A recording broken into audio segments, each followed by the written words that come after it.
interest rates this, interest rates that, but what does it all mean? Usually when people are talking about interest rates, they're referring to one of two things. And the first one is the 10-year Treasury yield. Now, the 10-year Treasury reflects long-term debt instruments. So things like a mortgage, for example. So if you get a mortgage, the numbers that are behind that calculation is actually the 10-year Treasury yield. And what goes into the 10-year Treasury is a lot of different macroeconomic factors, such as economic growth, inflation, consumer sentiment, and a lot more. Now, the second rate that people point to is the federal funds rate. And this rate is much more representative of short-term debt. These are things like CD rates, personal loans, business loans, and home equity lines of credit, for example.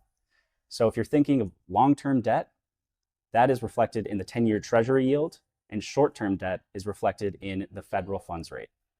When you hear people talking about interest rates this or interest rates that, here are the two things that you really should know.